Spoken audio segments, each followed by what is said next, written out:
I am so underprepared. I mean, just unprepared. I'm just not prepared in any way for this. Except for the fact that, you know,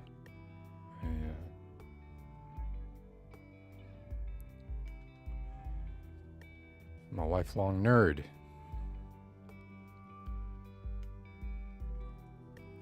So welcome, fellow nerds.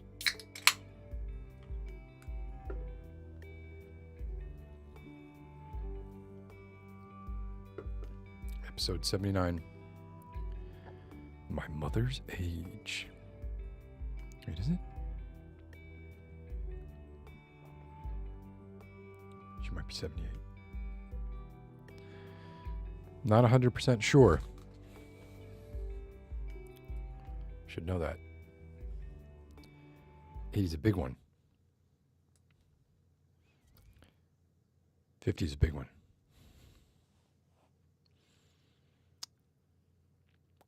50 is arguably the biggest one, I think. In terms of just like numerical significance, like 40 is kind of arbitrary. 40 is kind of based on life expectancy. I think 40 is has a stigma, but 50, I mean, I guess all time is arbitrary, but it's more about, that's, you know, half a century. That's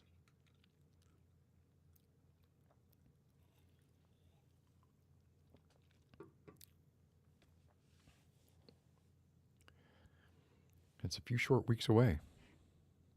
Well, a little less than a month away. I'm hit the big 50. Welcome everybody. Good evening. Happy Wednesday night. August 24th, 2022. I don't, like, every other year of my life, I have always sort of, I've tended to under-year the year by one. Like, if I make a mistake on the year, like in 2019, I was saying it was 2018 from time to time. In 1999, I thought it was 1998. This is the first year that I can remember where I feel like it's 2023 already, and it has been for some time. So this is the first year where when I make a mistake on the year, I generally think it's 2023 already. Don't know why that is. Vanessa Bryant won a $16 million privacy lawsuit against LA County. Good for her. It's kind of disgusting. What happened with... Wait, I can't talk about sports related stuff.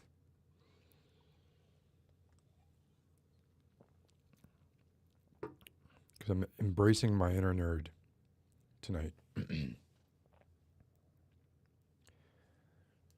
so many ways to do that.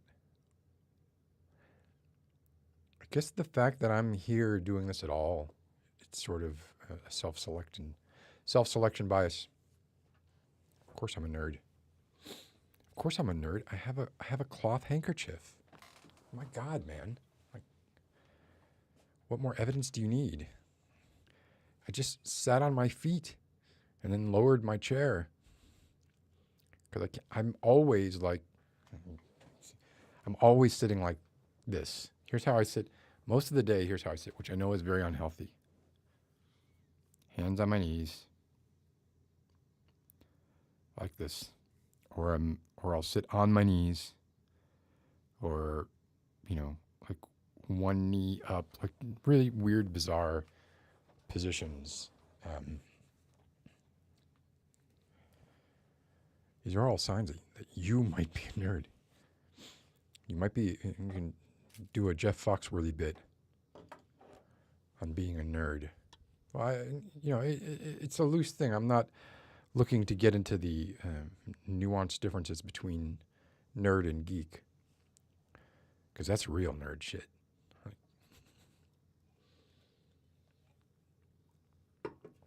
But I've been a nerd my whole life. I've been considered a nerd. And I don't know, when I was in school, that was not I guess it's almost lost its pejorative oomph. If you were in school in the 90s, it was not a good thing to be. All those 80s comedies had the sort of, it's like the same character. Same character. It's the same actor. He went on to play, he's a voice actor who went on to play like one of the characters. He's got a really reedy voice. He wanted to play one of the characters in, was it Powerpuff Girls? You know who I'm talking about, Eugene from Greece. I think like something happened with him recently. Oh yes, he was found Eddie Deason. Found incompetent to stand trial. So when I was in school, the majority of my time in school. Hey, go there. A younger version of Eddie Deason. There's one other guy who played the nerd in Meatballs, Animal House. Those types of movies. This was, like, I don't know how old he is in this picture, but wow, he really, I don't know what's going on with his teeth. Does he have braces on? I don't know. But apart from that, he looks like he did not change much at all. And his voice didn't change. It's good for him, I guess. I don't know. What was he standing trial for? Wait, before I say that. Incompetent to stand trial, nursing home burglary? I'm genuinely have not looked this up. A nursing home burglary. He's 65. Okay, so he's found incompetent because of a mental disorder. All right, that's unfortunate. Didn't know that. Oh, he's in Maryland. Yeah, Dexter's Lab. I remember him. Dexter's Lab. He would trespass at a privately owned nursing home and would leave behind items and notes. Not a good year for Grease fans. At all. Not even close.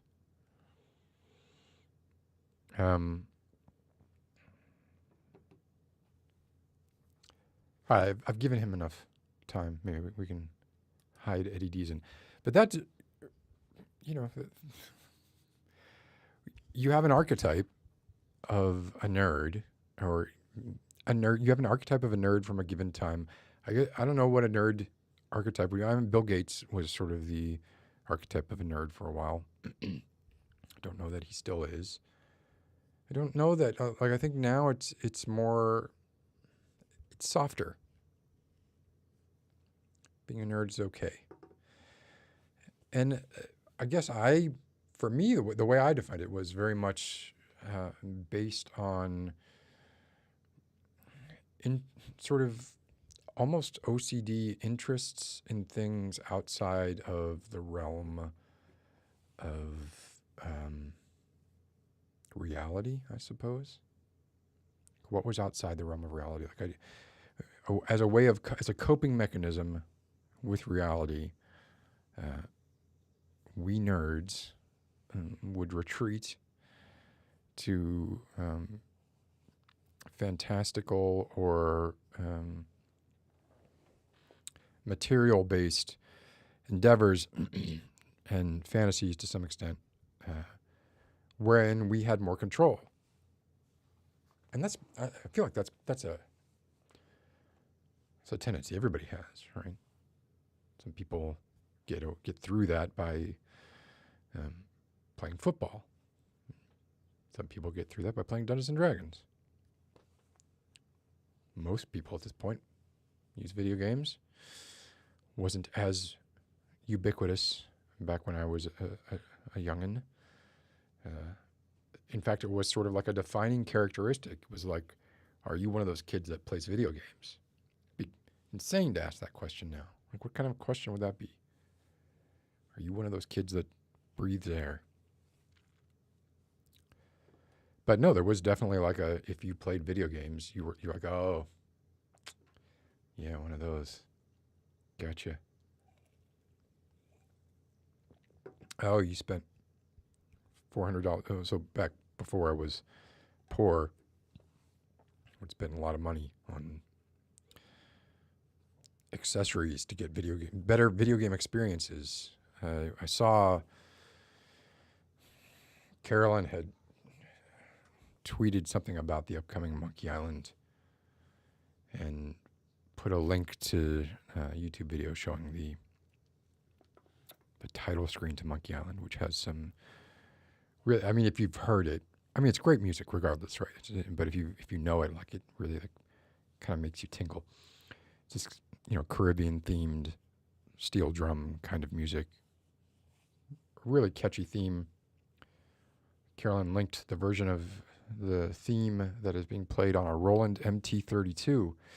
And that was a device that you purchased for the IBM PC. And I think it was like $400 at the time. Oh my God, now they're $250 now. And it was only a MIDI synthesizer module. It was not a sampling module. So you would have to have two sound cards on your computer. You would have the one that would be MIDI controlled, and it would just be playing, whatever the like a MIDI keyboard that was a non-sampling keyboard. And if you had something that would do speech synthesis or sound synthesis, that would be a separate sound card. You do all kinds of things. Some of these things I had access to just because for a while I worked at Electronics Boutique, which became GameStop, of course. But at the time, when I started working there at the young age of 15, my manager, who I ended up working with in game development later, lied or allowed me to lie. Allowed me to lie because it was illegal to work when you were 15. And, the mechanisms were not in place to prevent that from being stopped. The proof that you were 16 was, you didn't need a driver's license. The proof that you were 16 was that you said you were 16. I said I was 16, and I got paychecks at 15 working at Electronics Boutique down in Miami, in a mall called The Falls. That was like a outdoor, I think it's still there, an outdoor mall. And every other store in that mall, like you'd walk through the falls. It was very pretty. It had like, a fake river running through it. And the shops were all like along the perimeter, and there was a movie theater. I think the movie theater's still there. And every, you would be functional store, front for drugs. Functional store, front for drugs. And the front for drug stores were always like these strange clothing, where you'd walk in and there'd be like maybe a dozen pieces of clothing. And I know you think like, well, oh no, that's super high-end fashion, right? So they sell like one dress for like $3,000, something like that. I don't know. But no, this was not that. These were, or some of them at least, were fronts for drugs. Was that still the 80s? Shit. That would have been the late 80s. So we had, Miami had the cocaine in full effect. It was Miami Vice times. But I had access to a lot of stuff that I might not have the money to buy otherwise, because I would just take it home. I mean, the store manager was 18 years old. Our store manager was 18. The oldest person, actually, I think there was one older person that worked there. But I think almost everybody who worked there was between the ages of 16 and 18. And there might have been one older person. And they trusted the inventory to an 18-year-old manager and wondered why there was like a $20,000 shortage when they did some kind of inventory audit afterwards. And we would be taking games home all the time, taking, whatever we could find. I mean, I've talked about this before, I think, where we did some petty thievery, talked about the sort of loopholes that exist. Anytime you have any sort of technology that's fairly new that has to do with governing finances, you have a period of time wherein you can exploit that technology because they haven't sealed up all the security holes yet. For instance, iPhones. If you have not updated your iPhone recently, and you have an iPhone, you should do it.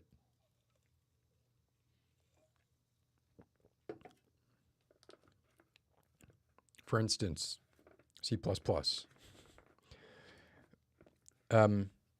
I spent some time this week. So I have a little bit of a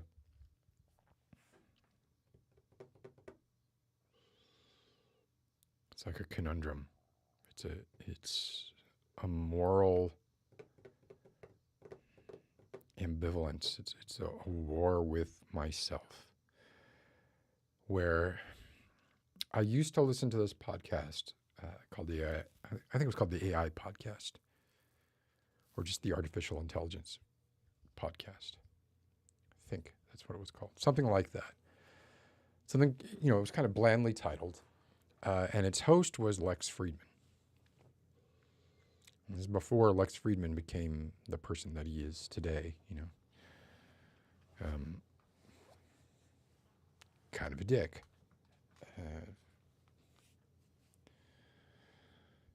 Anyway, I'm on the fence about the guy in a lot of things, and I disagree with him about a lot of things, but he does have interesting guests, and he had John Carmack on his show last week.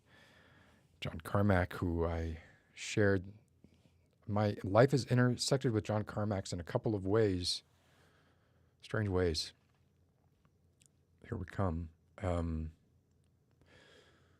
So John Carmack is one half of the founder, or one of the 4 or 5 people that founded id Software, basically created the first-person 3D shooter paradigm and engine with Castle Wolfenstein and then Doom and Quake, and did it before we had Pentiums, like before the Pentium chip. You had a 386 and you could run Castle Wolfenstein on it. Pretty impressive, right? So my life has intersected his in that the first software development corporation I worked at licensed the Wolfenstein Engine to make a bunch of horrible games. One of the best of which was probably one called Quarter 7, which I think it's pretty funny. One of the things about the Wolfenstein Engine, so in case people don't know, like the Wolfenstein Engine was the first Ultima Underworld. Ultima Underworld did not have the speed, and I don't recall if Ultima Underworld came out before Wolfenstein or not, but it was right around the same time. But it was the first like fast, action-y sort of game that approximated 3D, even though it really was just like scaled placards to make it look like things were had perspective, and you could smoothly move, and you could rotate. You could not pitch or yaw or anything like that, or you could. Is this pan? You could do this. You could not do this. You could not do this. And so everything was the same size. All the ceilings were the same size. There were no ceilings. It was just a colored gradient, or even just like a flat color with like some blackness at the end, sort of a 2D representation to make it look like a tunnel going off into the darkness.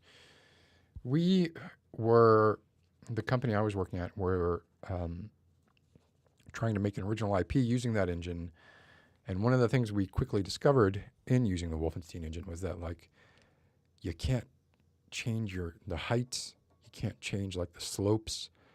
You can't get diminished lighting to make it look like things get darker as they get further away, except for this one trick where the thing in the very back has this sort of dithered going to black effect. The limitations were huge, but what it did extremely well. But that was the level of dedication at id Software versus the level of dedication at Capstone Software, which is where I worked. Pretty different. So the results that we were getting just weren't, Wolfenstein level results. And one of the remarks being made about what we were producing was like, it's just like a bunch of quarters that all look the same.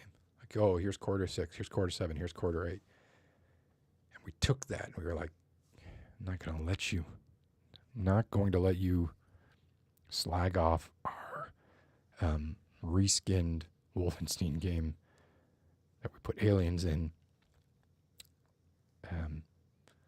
So we'll take you say all the quarters look the same, quarter 6, quarter 7, we're gonna call the game quarter 7 because it has some evocative quality.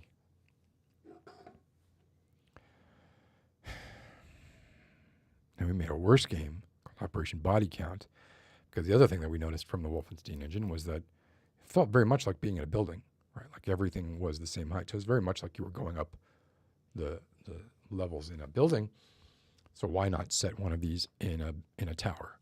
So it was the United Nations Tower. It was basically Die Hard with the Wolfenstein engine, except horrible. We had a German bad guy who would taunt you. We had some Muslims in there, of course. Like if you looked, I mean, it was horrible for lots of reasons, not the least of which being its blatant racist bullshit. And also we traced over some of the Doom sprites for our animations. Why reinvent the wheel? Like we bought access to, we licensed this engine, and which included the assets. So why reinvent the wheel? Why would we do that?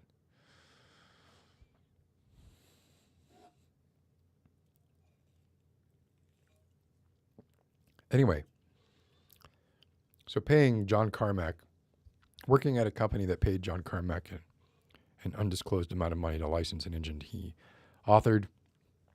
That is how I first sort of crossed paths with John Carmack. Never met him. Or John Romero. I did meet a bunch of the Three Realms people, but that's another story. But oh wait, I guess I did meet John Carmack. Well, I didn't meet John Carmack then. Then later, of course, I went to work for Bethesda, ZeniMax, Game Studios / ZeniMax Online, working on Elder Scrolls stuff. And ZeniMax was in a frenzy. They were buying up studios. They bought up Arcane, who had done Arx Fatalis, and then went on to do Dishonored and Deathloop. And they bought id Software. And I was like, oh my gosh, we just bought id Software. John Carmack was still working there. And really, like, the thought at the time was they bought id Software to get John Carmack to work on future tech. And that's the way it was for a little while. And that's when I finally got to meet him. And by meet him, I mean at an event he was at, the company was at, I was able to shake his hand. Say hi, fan. Next, right.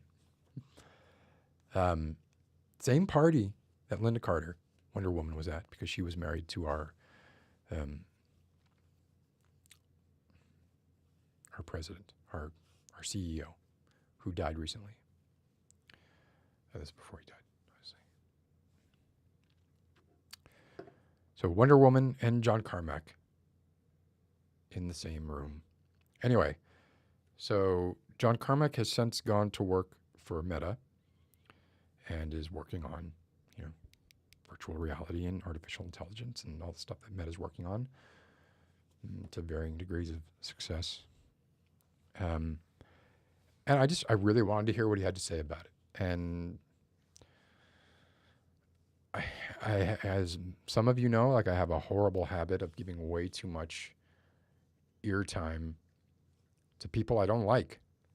Like, man, that last Jordan Peterson video was so fucking ridiculous. Oh, and it was Lex Friedman also. This is also on Lex Friedman's show, where he started crying about matter. I don't care. I'm going to make fun of him for crying about matter. I don't care.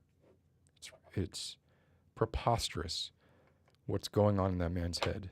I don't get it. You don't ask somebody, like, a person is not healthy, and I guess I should not mock mental health. Yes.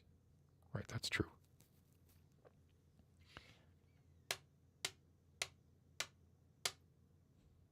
But just this once. If you ask somebody what matters, and they go, well, matter matters. Oh. You know what matters more than matter? Pain. Pain is the universe. The guy is a Dostoevsky regurgitation machine. He read Dostoevsky. He definitely has read Dostoevsky, probably many, many times. And he just regurgitates that kind of thinking, but he tries to do a twist. What he does is a Deus Ex Machina at the end, because Dostoevsky did not pull but then God saves us all at the end. Dostoevsky was, he was mostly a nihilist. I guess maybe he did. He did have a little spirituality in there. But for the most part, he was like, everything sucks. Life sucks. Life is suffering. You should live your life to mitigate suffering, but don't think you're going to get rid of it. And happiness is not antithetical or the opposite of suffering. There is no opposite of suffering. Suffering is the human condition, etc. Right. So Jordan Peterson was saying, I'm getting back. If I don't allow myself to go on these tangents, then I'd talk for 15 minutes and then I'd be done. Mm-hmm. So when my mind wanders, I indulge it.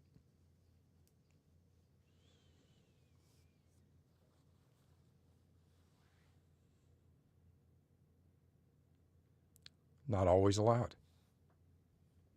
Out loud. Sometimes I will indulge it in inside my head voice. So it's pain. Excuse me. Life is about pain. Is there anything more powerful than pain? And this is how he said it. Is there anything more powerful than pain? Well, love. Love. Love. Wait. Love.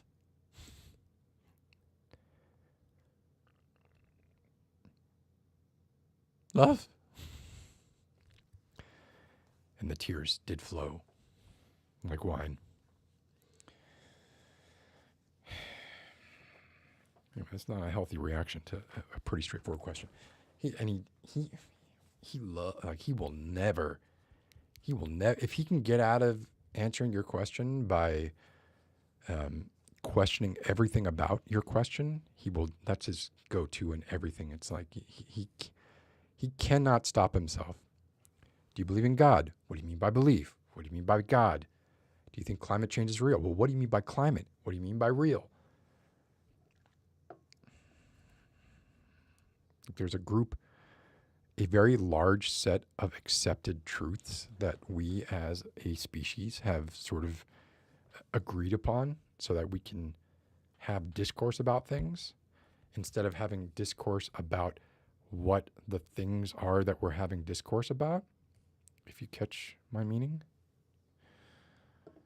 And we've done that, like as a collective body. I think we've actually done that fairly well.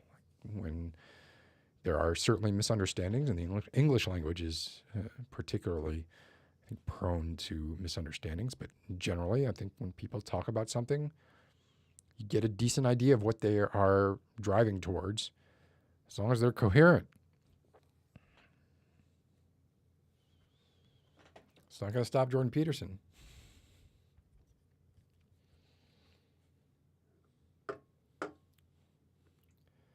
Doesn't matter if it's something as simple as matter, right? He did it for matter.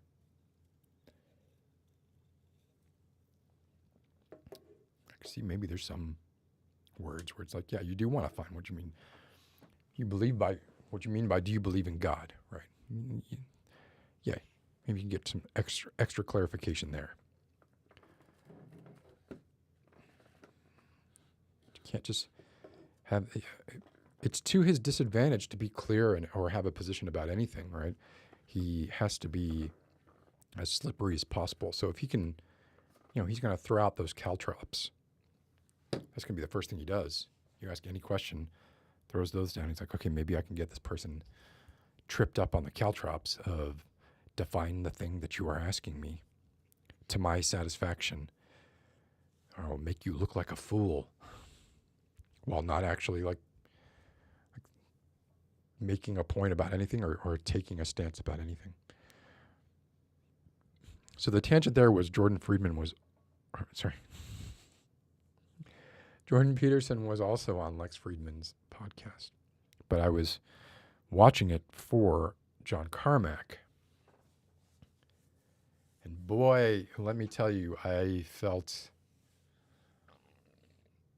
man, I'm making all kinds of carbonated noises tonight.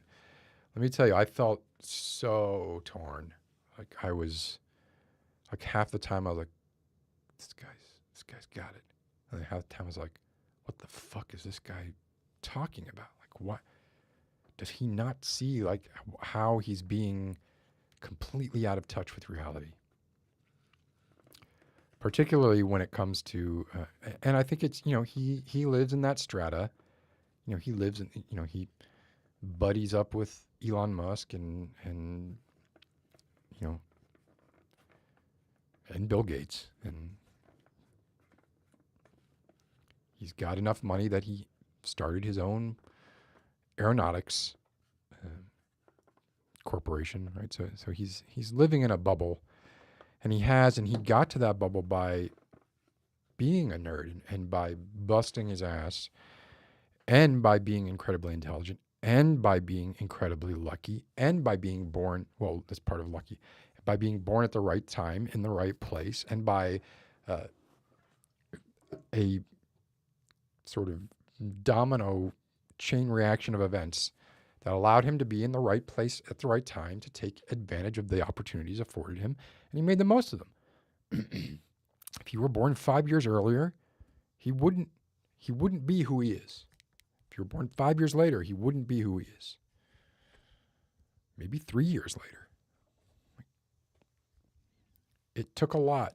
I mean, I'm sure he'd be very successful, either way, right? But he would not be the figure that he is based just on, again, let's use that paradoxical phrase, pulling yourself up by your own bootstraps. Can't do it. Somehow America has changed that phrase into something that's like seen as admirable instead of something that is seen as an absurdism, which is what it is. So you cannot pull yourself up by your own bootstraps. So pull yourself up by your own bootstraps. But anyway, he's very, when it comes to work-life balance and when it comes to remote work, he's wrong. He's so wrong. He truly believes that, like, here's what I think he fails to understand. Like when you're cultivating, he doesn't believe in like this, and he said this, right? He doesn't believe in the social engineering aspects of creating a toxic work environment.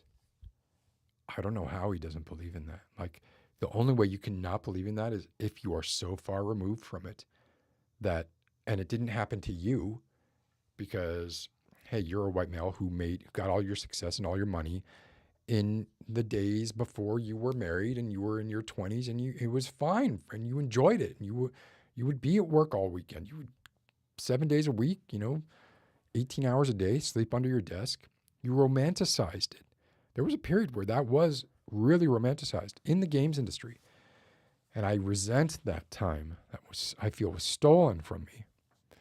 Now, had my efforts resulted in me becoming a billionaire, maybe I would have a different opinion on it, right? But, and I would be like, look, all that work that I did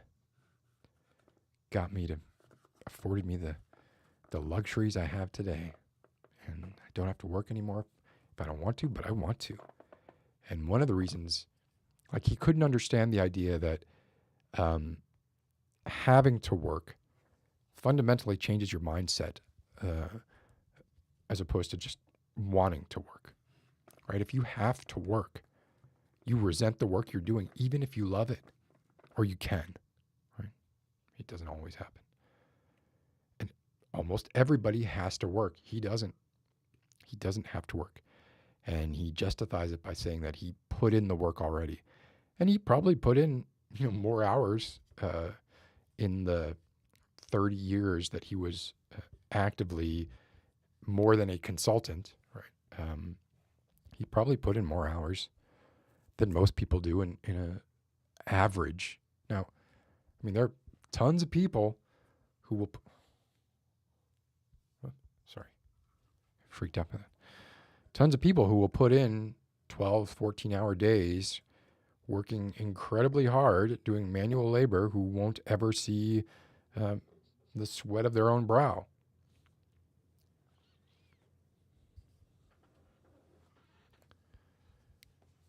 But don't call them lucky. He'll get pissed. He'll write a subroutine that'll jack you up. Because the nerds inherited the earth. It was not that way. It was not that way when I was growing up. We used to, I mean, even it was known that was going to happen even in the 80s. We were like, 20 years from now, like, we're going to rule the world. I didn't make much of that. I probably got out of being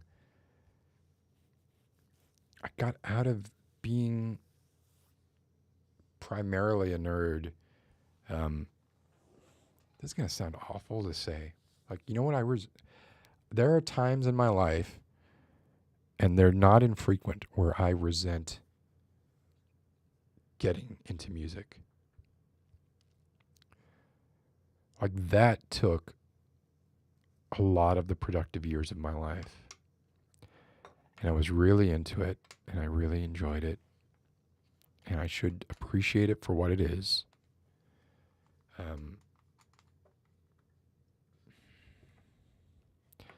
But it never went anywhere. And, that time is like memories that I have, but no more than that.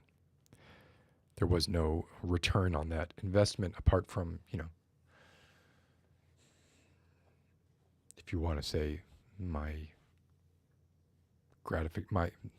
the fullness of my life. But I'm going to be 100% honest with you. I don't know that my life would be that much less full if I had not gotten into music. Playing music specifically, I'm talking about.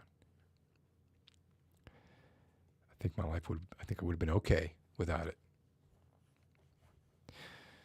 But, the nerds of my time didn't want to be nerds. We were looking for routes of escape from the confines of our nerddom. While also, we wanted to revel in the things that we wanted to revel in, but then it was like, well, is it possible? Is there some way that maybe someone might think that I was cool? Like, someday, do you think I might get a date, like, someday? I remember being so afraid of that, like, thinking I'm never going to have a partner, like, ever. That's never going to happen. And thinking that for years and years. Thinking that I was, like, unlovable and unworthy and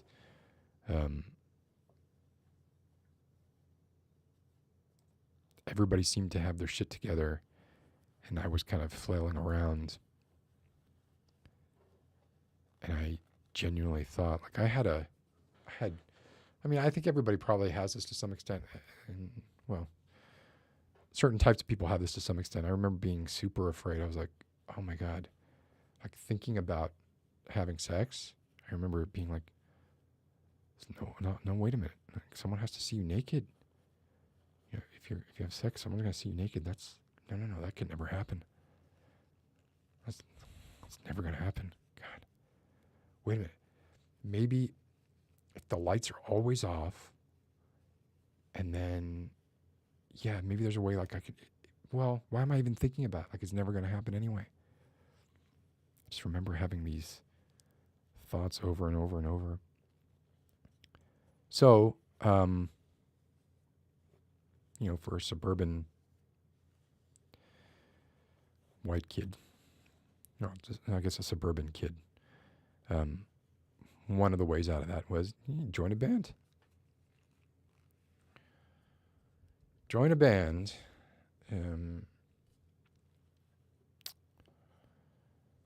So I played guitar,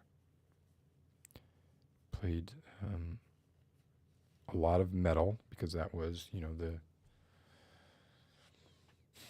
the type of music that sort of aligned itself with my sort of fuck everybody state of mind.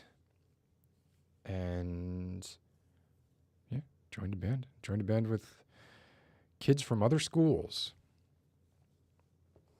Widened my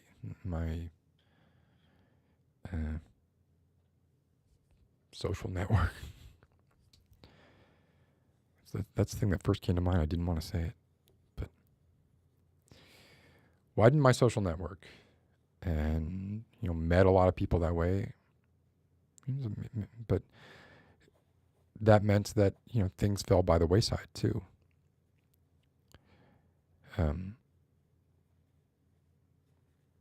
I still read a lot, but I think I didn't want to play. There was a period. It's strange. Like, there were periods in my life where I was like disavowing metal. Right, like a few years after that, I was like, no, I'm not listening to metal anymore. And I'm really not talking about the fact that I used to listen to a lot of metal and play metal. I was embarrassed by it. Just like I was embarrassed by the fact that I played Dungeons and Dragons. Now I'm not embarrassed. At least I've gotten to this point where I feel like not embarrassed by anything that I've done. Well, I mean, I'm ashamed of a few things that I've done, but like not general practices, Yeah, I played Dungeons and Dragons. I played metal. I would go into Electronics Boutique on a weekend, even when I was working there, but when I wasn't working, and would play, I think it was Wasteland, on their maybe a Commodore 64. It was a computer I didn't have, and it looked better on this computer. Did the same thing with the Amiga, like when Dungeon Master came out for the Amiga. Would literally spend the day at Electronics Boutique, Saturday. Spend all day Saturday at Electronics Boutique playing Dungeon Master or Wasteland with like one of the people that worked there. Like, those were my friends there. Yeah, all kinds of things. And then I got my sister's car when I turned 16, finally, and had friends who, when you turn that age, right, you have friends who are like, oh, somebody has a car. Let's ask them to drive us around, because freedom at last from the tyranny of riding bikes around your neighborhood. You can now get in a car and cruise. So started doing that, right? And my best friend at the time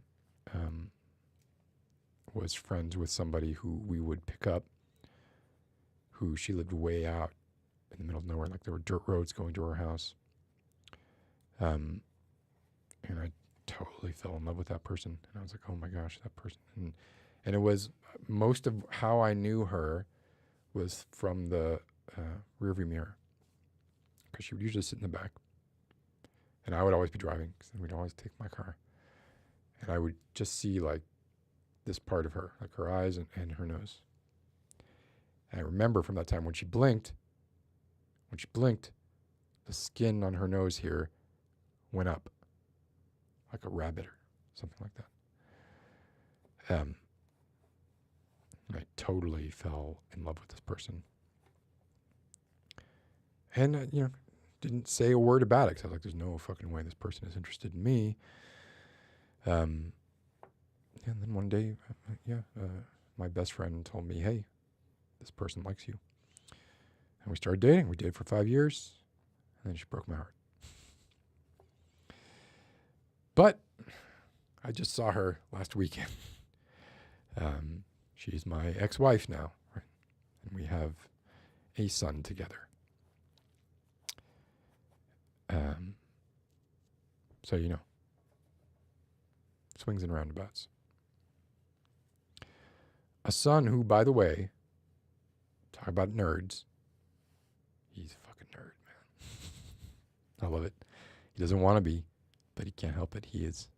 His most fervent wish for his birthday, even though he just saw it last month, he wants to go see Hamilton again.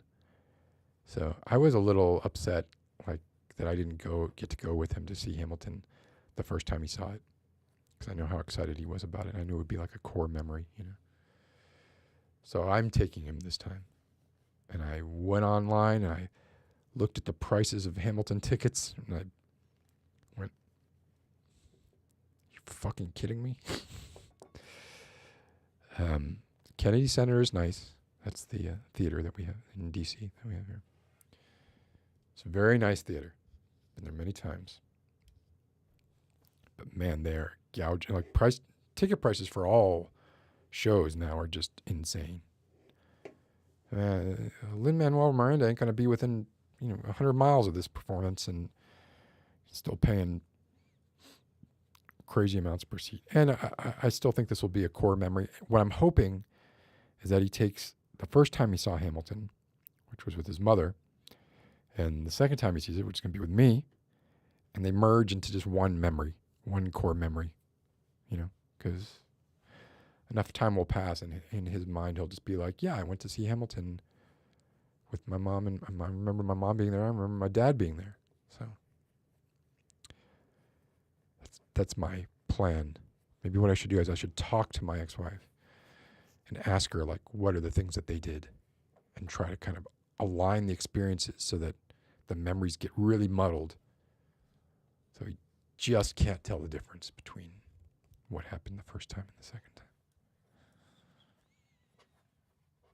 So he's a nerd. Right? He'll be 7. I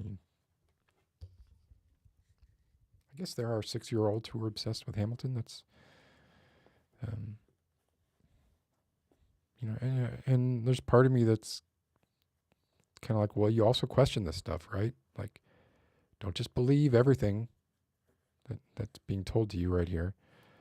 I think his critical thinking part that's not quite developed yet. So. But whatever, we're going to work on that later. For now, he can learn American history so he can disavow it later.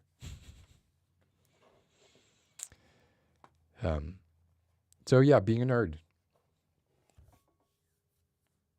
Hooray for nerds. Let me look at chat. I've been yammering for almost an hour. God. The heck? I can't go all the way back to the beginning. I'm sorry. Olivia, writer of minds. Nicholas, how are you doing? Jeff, of course. Lexi and Jeff. Q, I was talking about you. But it was short. And it was like I was trying to get to John Carmack. I just happened to go through. Wait, did I finish? I don't know if I finished that. Paulo, good evening. Olivia, hi. Warp Raven. Oh no, did you get Whoops, having some electrical hiccups. Did you get bit by a horsefly?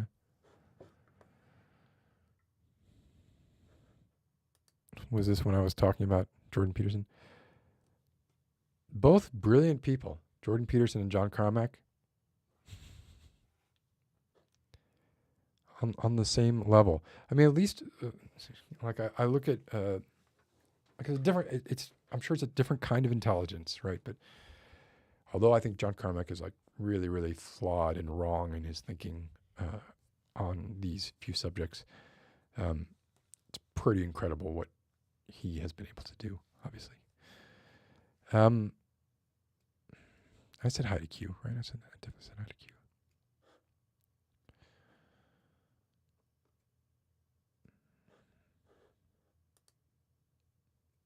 Look at that. Q called what I was going to do as if on cue. It's fucking hilarious. Writer of minds. Oh, okay. Yeah, go back to work. I don't know that I like this fly in. It's a little too slow. Can I change the rate of it? See if I can do that. Like it seems like it's fine. No, can't do anything with the speed. How about flying from the top? That seems like that's a shorter distance. Now let's try this again. Oh, writer of minds, you gotta lurk for a while. Oh, yeah, I like that better. Good luck at work.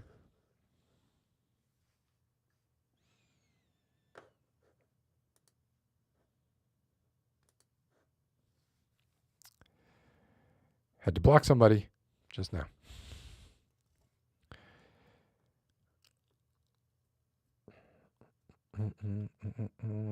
Nick, how are you doing? I know we were having a little chat on Discord about stuff I don't want to talk about anymore, ever, anywhere. I don't know. I'm not sure what I'm missing here. Oh. I always assume there's a joke. I just always go to FOMO. That's what happens first. Yeah, same here, Q. Like, what is... Yeah, exactly. Is that the... What is the hand gesture? There's a hand gesture. It's like... It's not this. There's like a... Is it that? What's the hand gesture for, like, help? Is it... I don't want to inadvertently make a rude hand gesture. But there is a hand gesture that is like... I'm in need of help. I don't remember what it is. And yeah, I don't want to get into this, Olivia. I mean, there's plenty... I can't recall where they are, but I've either read or seen plenty of semantic dives into the difference between geekdom and nerddom. I'm just kind of... I'm talking about it in a broader sort of sense. Oh, well, see, I take this as a compliment, Lisa. Thank you. And how are you doing? It's been, I think, a little bit since I've seen you, so I hope you're doing well. Well, yeah. It's also my job, though. So, I got to keep up.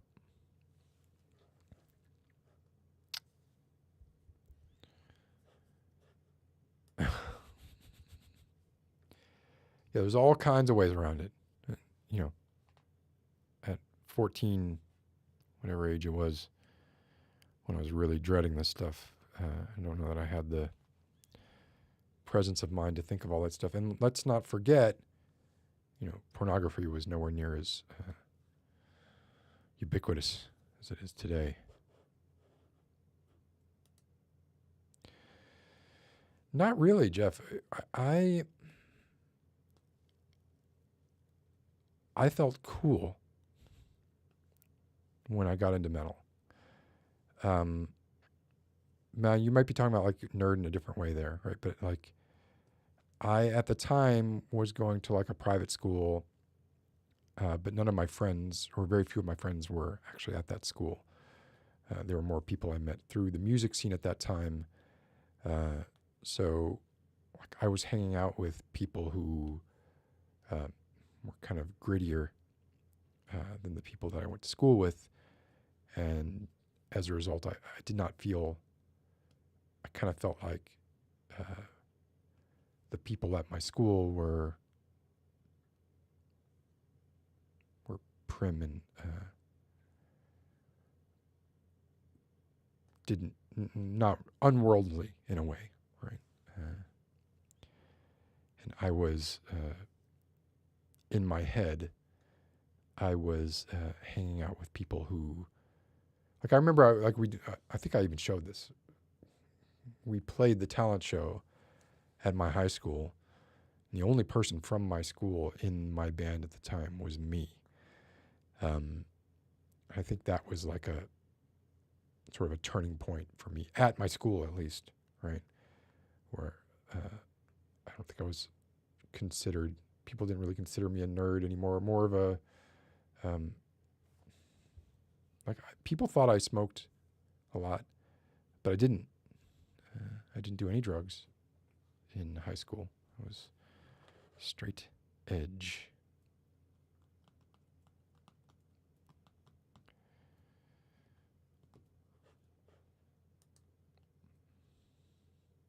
I have some shame.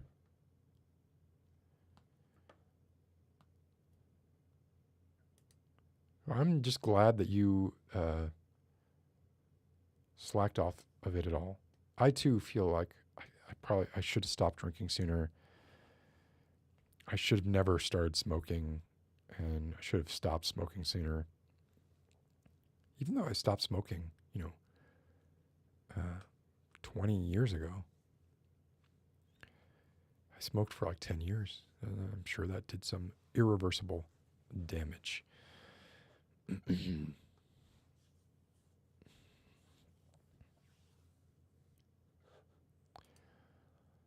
Yeah, he definitely is. He self-stims and stuff. I think he has anxiety, same way I do too. So like I see some of that stuff. Well, maybe.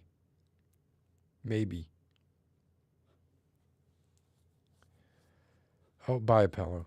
Well, I'm sure you're gone already, but chemistry. That's nerdy. There we go.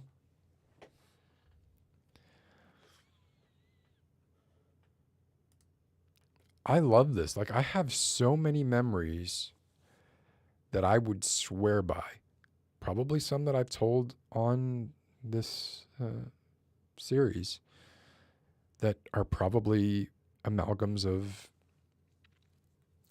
various memories or recounting memories that were told to me by other people when I was young or by my parents, or I don't know. Like, it's really bizarre phenomenon. Now, I don't believe that you can really like take it to Brian Williams levels, right? Like, especially as an adult, like I don't buy his, I merged those memories together that I was in a aircraft that was attacked, when really it was a different aircraft that was attacked. I don't buy that shit at all. But if you tell me that, like, yeah, when I was 15, I went out with a bunch of my friends and we went and, stole a stop sign and then threw it through the police station window. And then your friends are like, no, you didn't go. You weren't there. That was me and Jeffrey and Scooter. You didn't go to that. We talked about it afterwards, but you didn't go. And I can understand, like, being like, I fucking swear I went to that thing.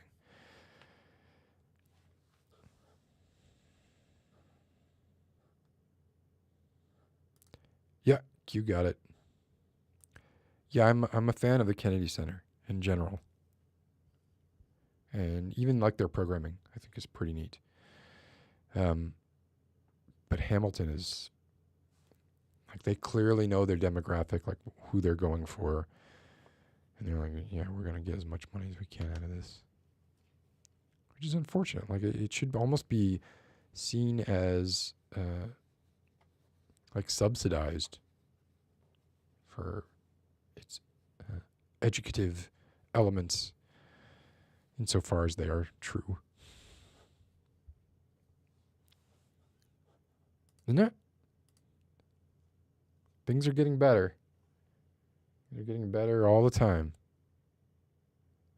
Like, I don't know if that thing that they just did with the COVID is like panned out or not, but if it did, that's like somebody should probably be looking into that. That's part of my nerddom, is like the buttons and stuff that I have here, right?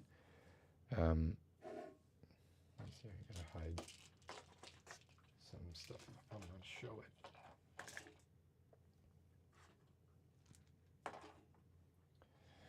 This is definitely nerdy, right?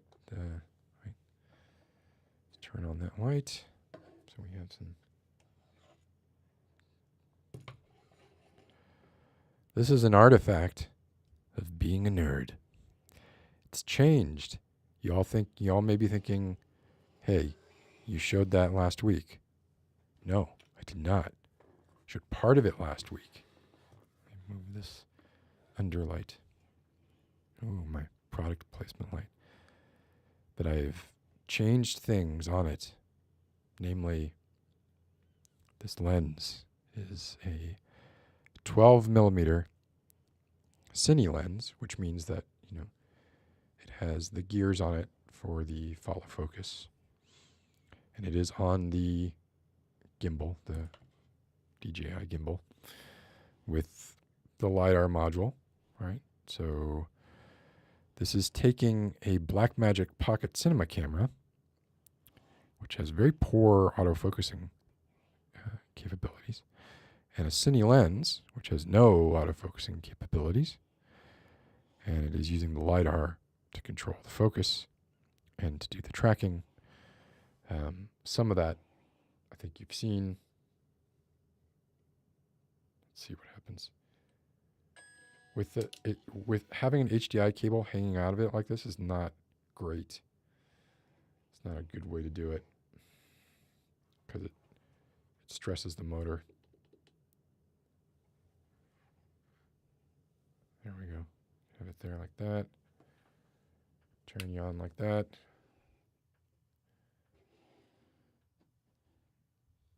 And we can maybe get in focus. Can we get in focus there?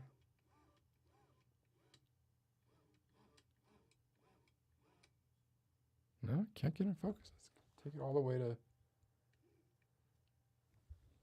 That should be close to in focus. I guess I got to be a little...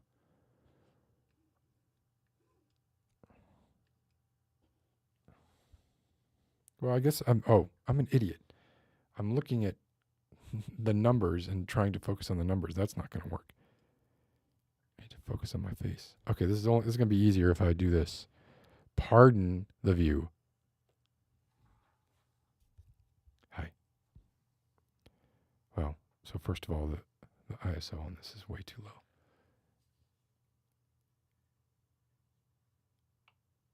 Let's change the ISO real quick.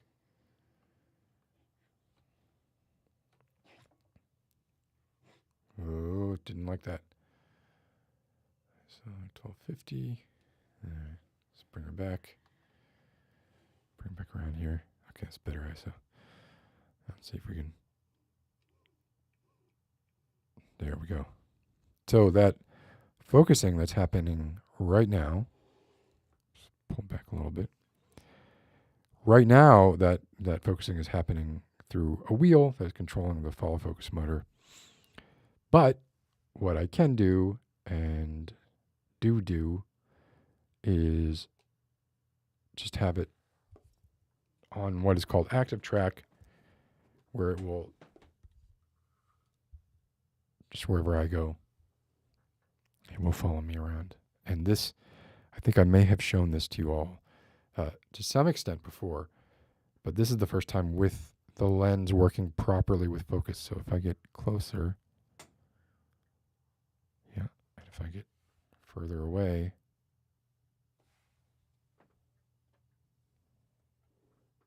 oh no, My battery, I should have checked my battery before. My battery on this is very low. But you can see, right, like that's what's happening here. And this is very nerdy, right? Super nerdy. Let's take you off because you're causing all kinds of problems with balance.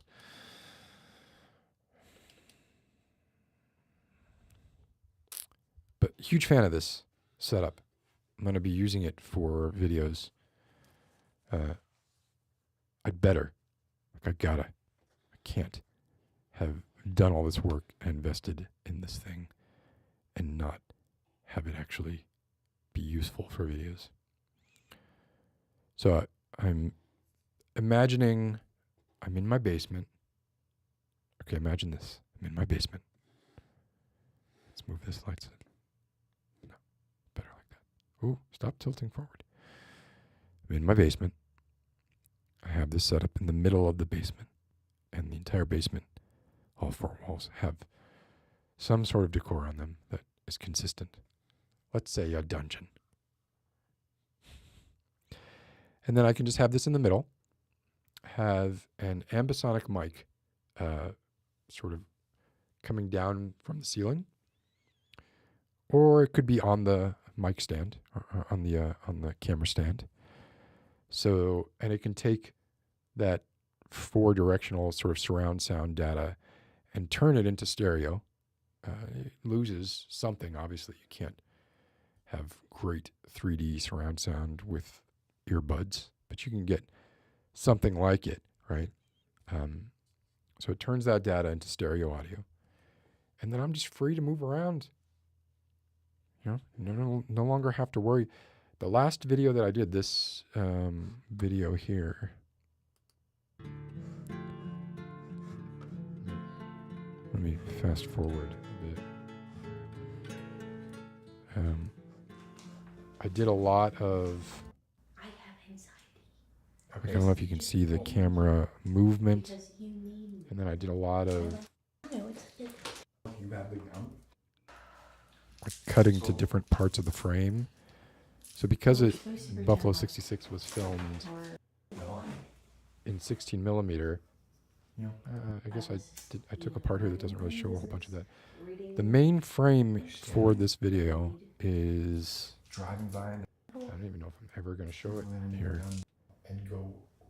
Oh, it's actually that. We're pretty close to that. Yeah, it's pretty close to that. A little further back than that. Right, so you could see the window. You could see both the beds. Imagine it just panned out, maybe 15% from that. And then I'm cropping in on the frame, for all of this other stuff. For those shot, that shot obviously cropped in on the frame, just to make it kind of look like some passages from the Bible. To fake multicam, right? And you can see like there's tons of noise there, right? Because that's cropped in pretty close on a 4K frame in a 1080p timeline. But it allowed me to do stuff like look-alike. So like that camera from all that, that's all fake, right? That's just me doing that in post. But with this camera, oh gosh, how do I get back to my main? So if I had this camera set up in there, maybe with the other camera too, right? Like I could have the static full shot camera and then have this camera set up out of frame, set to follow. Then it would look a lot more like that. Like my goal with that video was, can I make it look like there was a camera person who was actually, that kind of works as an highlight there. If it's just like really subtle, right, like that. It's a delicate balance. It looks like eyeshadow. Looks like I've got eyeshadow on. I like that. It's not affecting the rest of my face. Ooh, that's... I should have done this before. So I'll leave that on for now.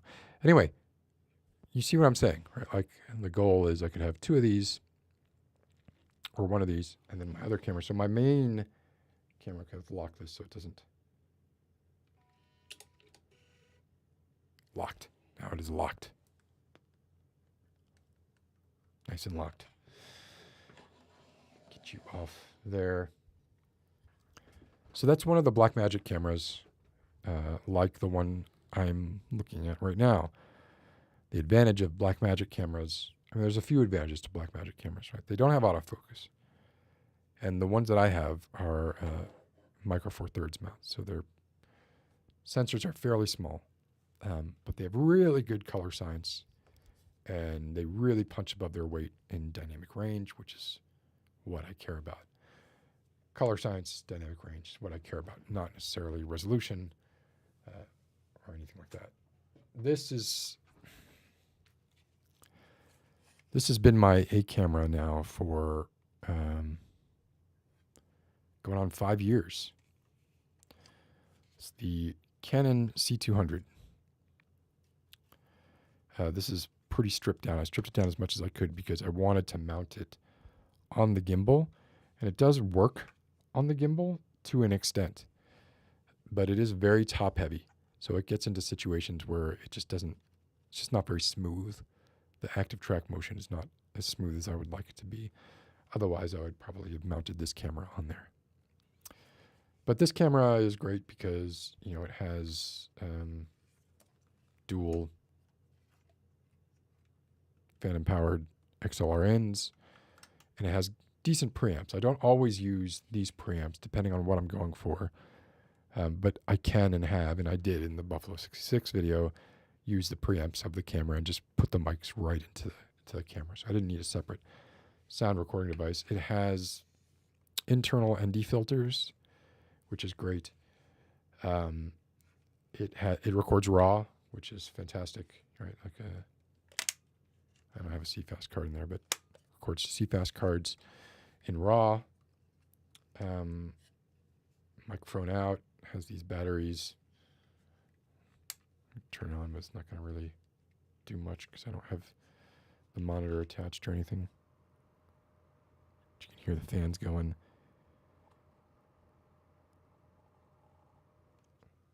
Can we take this and just pop it in here?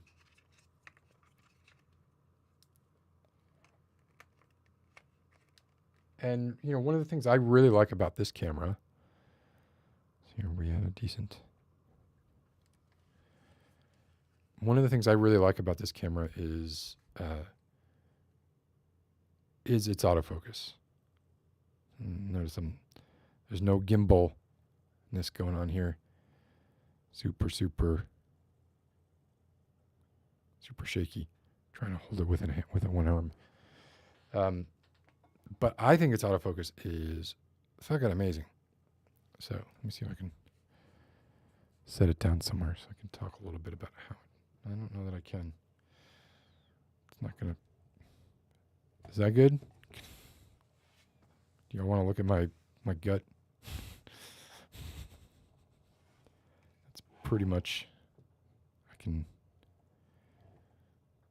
That's not a great shot either, really. If we're talking about strange angles, it's not good.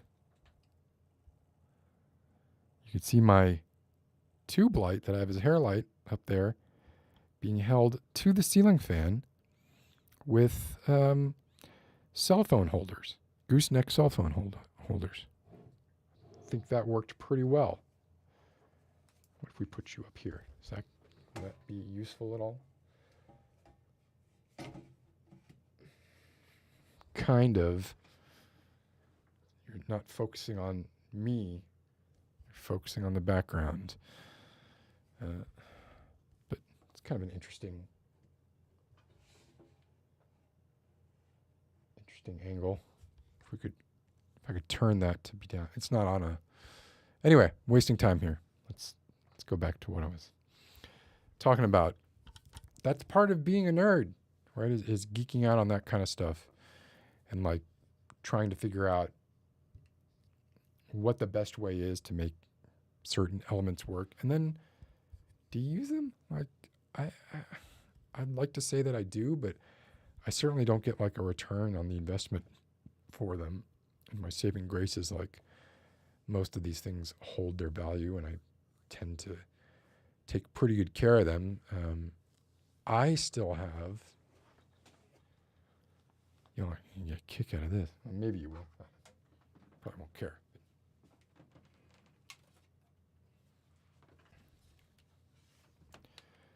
This was my first real camera. And you can see it's a lot like the C200.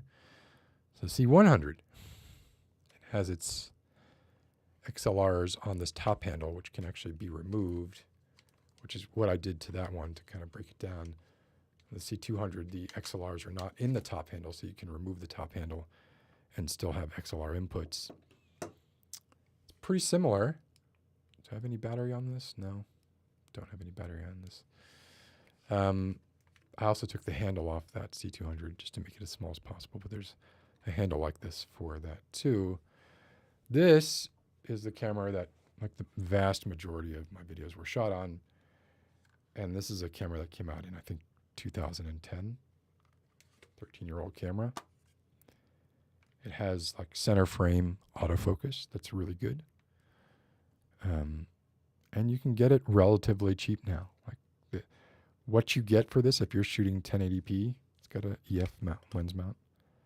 So any Canon lenses you have, or EF mount lenses you have, you can put there. You pair this, like if you're into videography, you don't want to spend too much. You still have to spend money on videography. It's not cheap. You don't want to spend too much. Get a used C100 and a Sigma 16-35 1.8 lens, and you're set. Like that's how I did most of my videos for years. There is a difference, right, between what this puts out and what the C200 puts out. But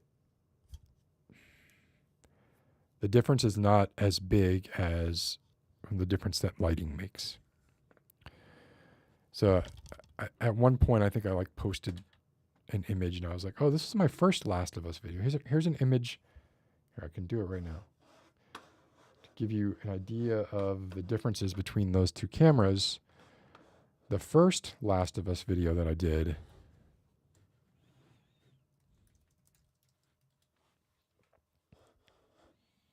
no, I'm not, gosh, I can't even make it in the search for Last of Us ASMR. Oh, that was me. Okay. Sorry.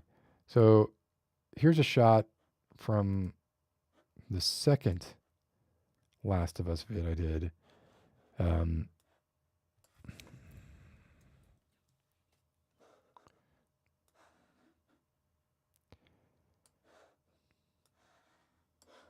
I realize there's things other than camera quality, right?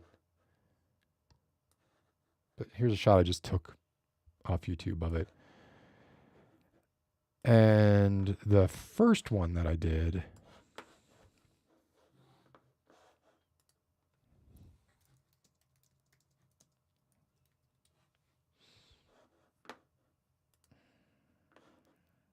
here's a shot from that, which, I mean, now that I'm looking at it again, like the differences are, this isn't really a fair comparison.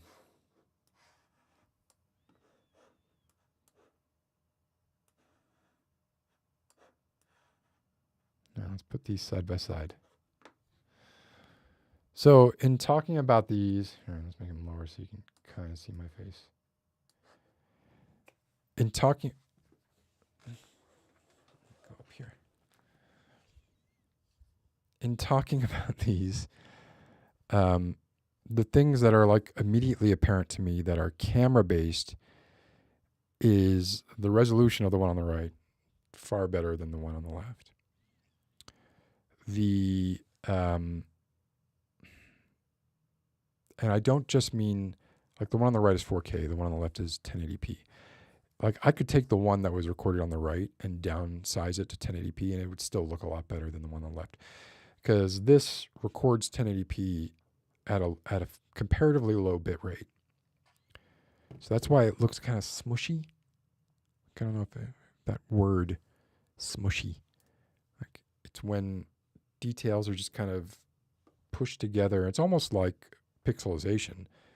It's just everything starts to look like it's sort of blended together, and you lose some of that definition.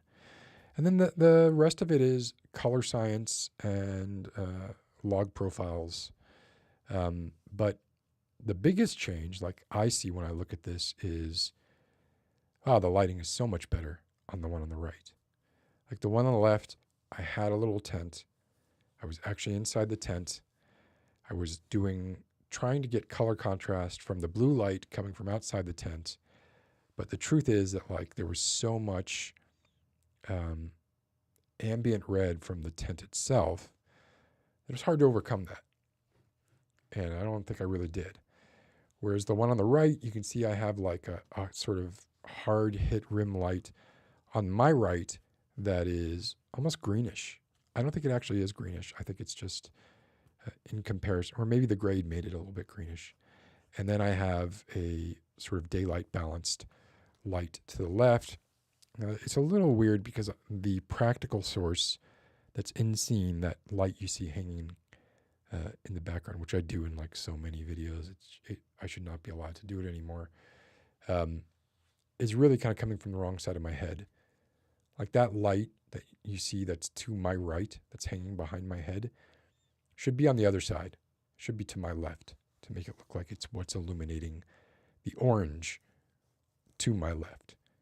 And it's not. So that looks a little bit weird, but apart from that, like the difference there is, you know, I mean, I don't want to say night and day, but night and, let's say night and day.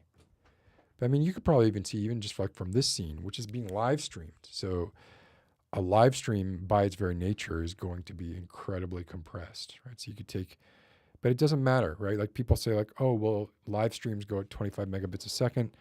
So there's no point in having a camera that can transmit or create an image that is more than that, because you're bottlenecked at 25 megabits per second.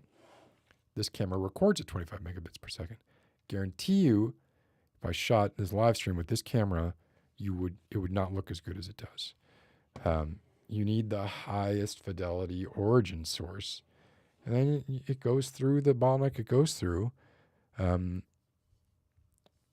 you don't start, like, it's erroneous to say that if you put a video recorded at 25 megabits a second through a live stream, that it's going to look the same as a video recorded at 300 megabits per second put through a 25 megabits per second live stream. That's not true. It's not going to happen. Because you got to remember, like these codecs, right? They're delta. A lot of them are delta codecs. So, for instance, like nothing back there is changing, right? Nothing's changing, and very little in the frame is changing when I do these live streams at all. A lot around here, a lot of movement here, and then some movement here. And if I were Jordan Peterson, there'd be a lot more of the hand stuff, right? But there's not a huge amount of variation frame to frame going on.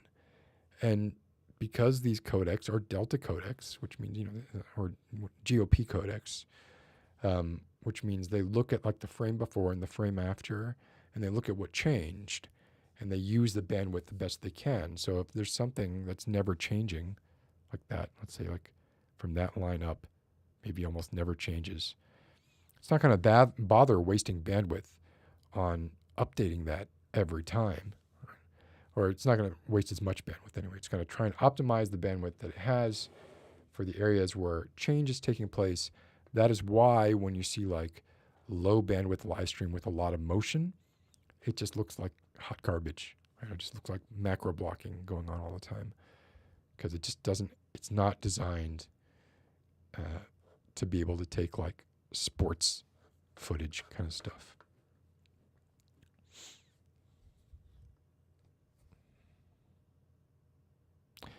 Yeah, I didn't know if I was throwing kinks. I don't know what I was doing there.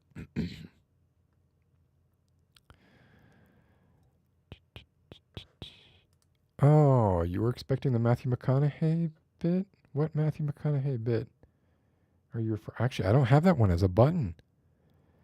I just have that one as a... More than what we think we deserve. I should make that one a button, because it's not. I got zooming as a button, which is great. I got make me want to be a better man. Oh, wait, I don't have my... That's just a sound effect. It's not an actual scene. Whoa, what is... Oh, is this still playing? Damn, dude. Why is it... Okay. So this... You make me want to be a better man. I mean, I got a bunch of these. Johnny Red Neat, okay? Do it. Do it. All But the ones I like are like the multifunction ones. I miss my tiptoe. I won't put you through that whole thing. Just letting you know that I can at any point. It's been a while since I've had that up. So yeah, I mean that's like nerdy, right? And maybe borderline obsessive compulsive, like the amount of detail that one goes into over things that are arguably not very important. I mean, nothing is very important, right?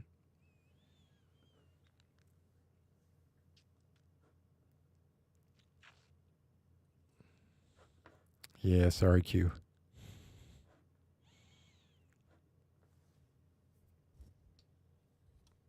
All right, let me go back down to the bottom here. I was talking a bunch of shit for a while there. No, I didn't. This is what I'm saying. Like, that was faked. But that's what I want to do, is be able to do that kind of stuff, like, for realsies. And this is how to do it for realsies. The technology is here. LiDAR is going to change the world. What other... Oh, look at that. Oh, that's weird. What other ways is LiDAR going to change the world? Like, there's so many things. I mean, it's building a virtual map of the world in 3D in real time. We already know, like, people use LiDAR to create 3D objects, right? And they just kind of scan the object, and then bam, you don't have to go through the box modeling process of 3D Studio Max to create your objects. You just scan them in, right? And LiDAR is doing that in real time, and it's doing it very low fidelity, but I mean, low fidelity is just a matter of time before it's no longer low fidelity, right? I don't care. I mean, they're all basically just like screenshot XXXX, whatever. Yeah, but this is just like, that's what I nerd out on, right? Is like looking at a photo and seeing the difference in the dynamic range. Like that's something that I enjoy.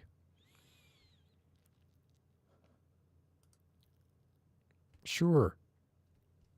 You may have to send it more than once. Like, I'm really bad. Here's what I'm really good at. I'm really good at, like, seeing DMs, reading them, and being like, oh, yeah, I'll have to get back to that. And then forgetting about it. I don't do it on purpose. I promise. Oh, no, don't do that. Oh, damn it. I didn't even know this happened. Thank you, Warp Raven. Don't need to do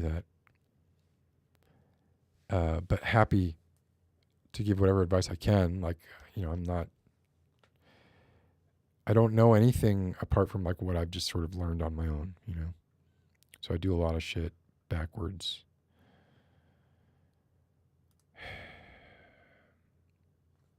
There you go. How dare you?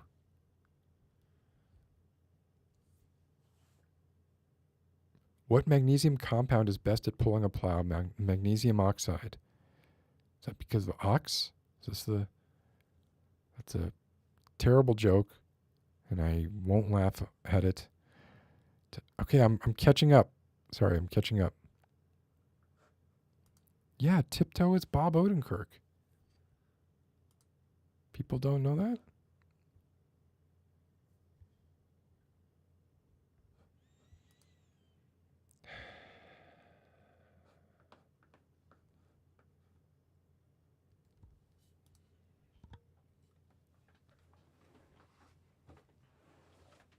That's all great.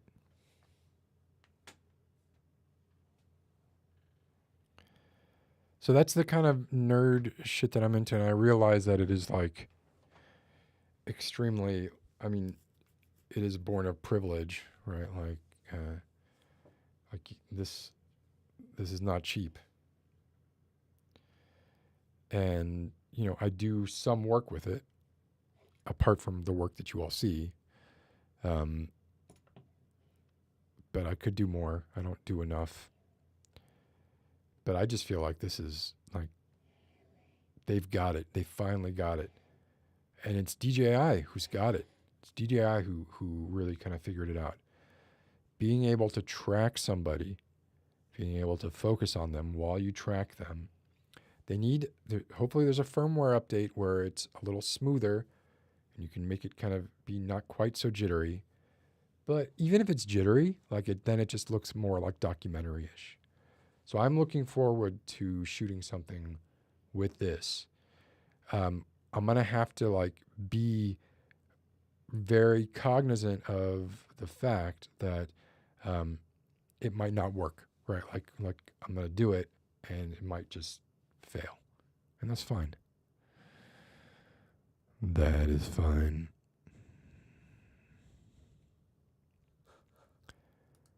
Dude, I have so many cameras. You think I'm not looking at cameras right now? Like there's the Canon R5C. I'm very much looking at that. There's the Blackmagic Ursa 12K, which I'm not even interested in for the 12K. I'm interested in it for the Bayer pattern. So it uses a totally different Bayer pattern than most cameras do. That gives better color reproduction, supposedly. Like the comparisons that I've seen have not been all that great.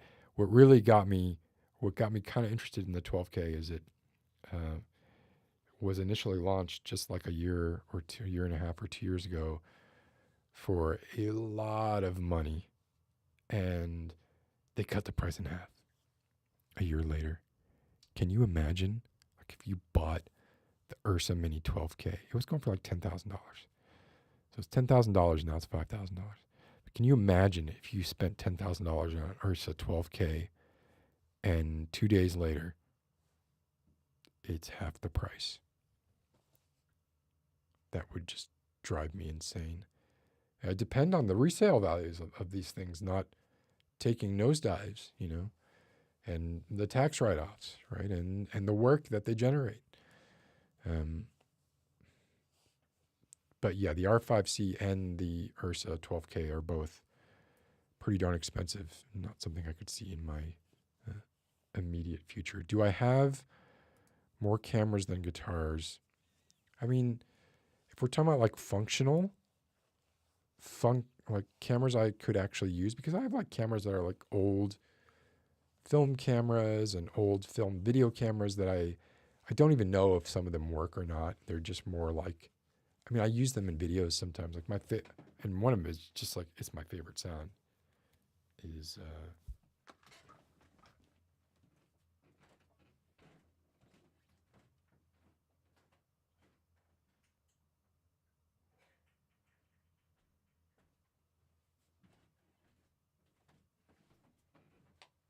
I love this thing.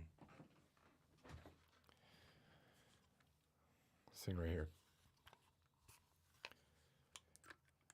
I don't know how many videos I've used it in. A bunch. I don't know if it works, if I were actually to be able to find film for it, but it does. It's got a zoom lens on it. You can actually see it zooming, which is pretty impressive. And it makes, I think, a pleasant ASMR-ish kind of sound. I'm doing this like it's a stereo mic. It's not. So when it comes to functional cameras that I could actually use to shoot something versus guitars, I probably have more guitars. Like I have 1, 2, 3, 4, 5. I have 6 cameras. I have more than 6 guitars. But I mean, some of those guitars are like, you know,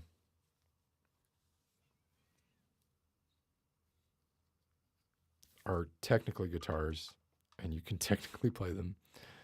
I don't think I have anywhere near the number of guitars that you do, Jeff. Just from the pictures I have seen. And when it comes to guitars I play, I really only play maybe 2 or 3 guitars. And lately, like, I'm just like completely lost in this guitar, which, you know, is definitely the most I've ever invested in a guitar. I'm in love with it, like in every way. I think it's just perfect. Beautiful guitar. Feels amazing. Plays amazing. Keeps its tuning. Like even, oh, this is a good way we could use this. Maybe. Oh, yeah. Can you focus on that? Oh, you are focusing on that. Yeah. So like even these tuning pegs are sort of a cut apart in that mother of pearl inlay and the, let's see what else we got. Got the, I guess you can't read it. The signature on the inside. It's a Italian spruce top. It's got like a little bit of like filigreeing on the back, like subtle stuff, and like the bottom, you know, has that mother of pearl continued there. And it's amazing to me. Let's flip that back. How much reverberation this guitar has. Like the spruce top is so ridiculously thin. And it's like a lattice braced. So this top piece of wood is so thin that if this guitar is in the room when you're talking loudly, the strings start to resonate like that. And I have some guitars where that happens a little bit, but I'm not touching the strings. And the strings are just doing their thing because it's a very sensitive guitar. When you play it, like it's not like a super loud guitar, but it is a super even guitar. So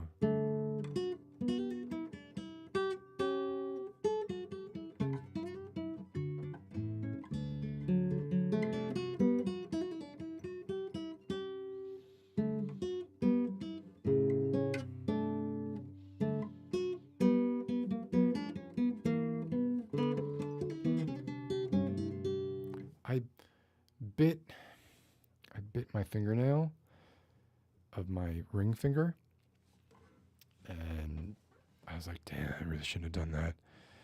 And so when I took the nail off, like it's going to be a few days before I have a working ring finger nail again. Pivy, that's terrible. I hope your back feels better. Especially you. Everybody be good, especially you. A lot of tune there, huh? So what, like, I'm curious what people, like, what do you all nerd out about? Like, tell me something. Like, what is the source of your nerdistry? Like, for me, it's cameras and guitars and a little Dungeons and Dragons.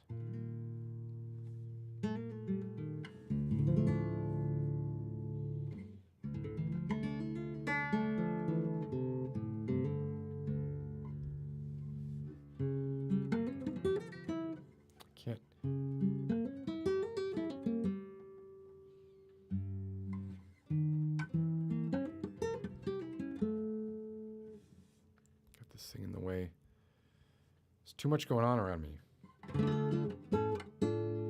I was able to use this. Something like that. I'm forgetting how it goes now.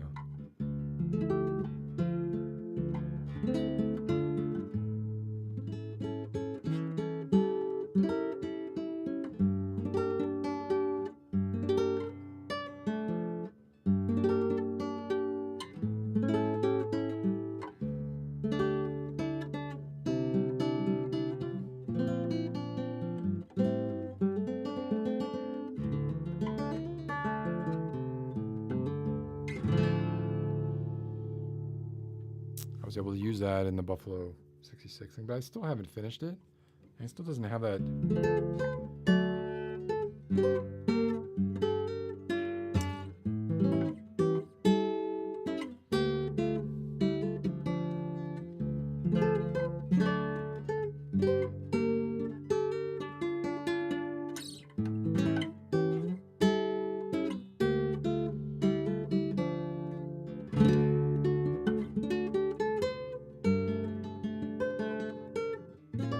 Nope.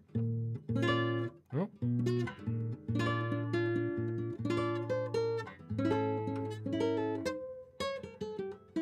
I'm not sitting in the right position to be playing this. What do we got?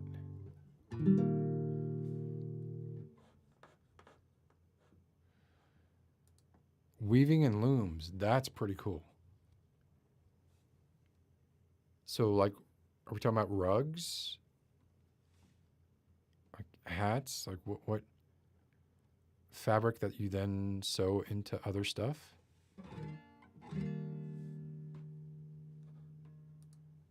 No, that doesn't count, Q. There's no redeeming value in that. Ooh, tabletop stuff. See, like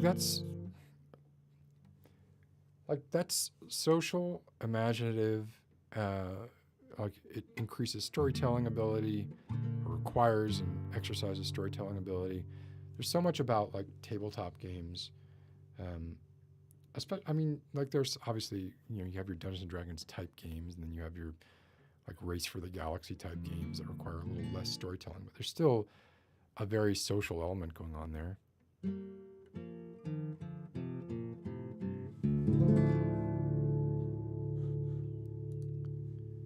Why would you tell me this?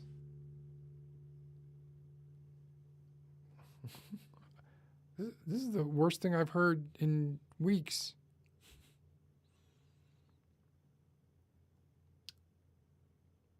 I have nightmares about this. How old's your mom?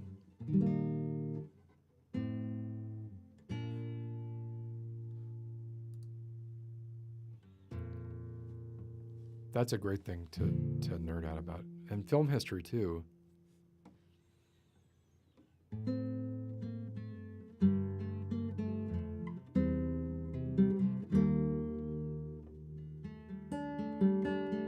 Is it more about the history and evolution of films, or is it specifically like specific films or types of films that like you enjoy watching?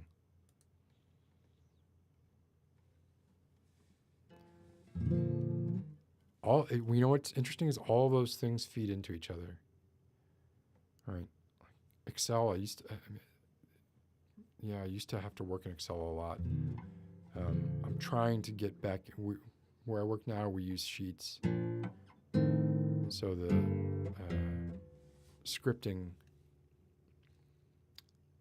in the app scripting for Sheets a little different. Even the formulas are a little different. Like the syntax is a little different. Like just enough to be annoying than Excel. Yeah, already done. I've got it.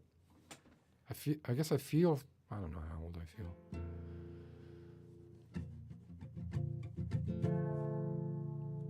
Yeah, Jeff, I figured most of this. All right, so you're in your profile picture. It looks like you're playing like a Paul Reed Smith into an orange Oh, you have a mask on, so I'm going to guess that's not your house. Ooh, tapestries, Lisa. That's really cool.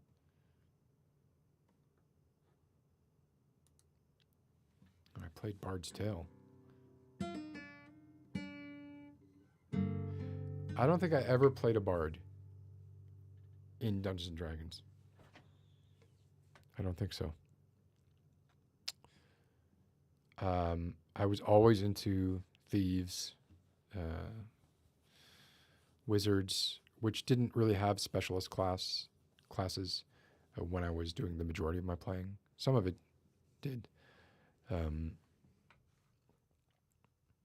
Yeah, wizards and thieves.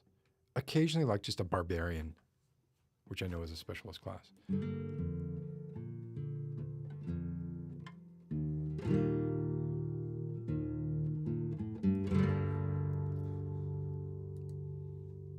Well, that was sweet. Is she single? Horrible thing to say. Sorry about that.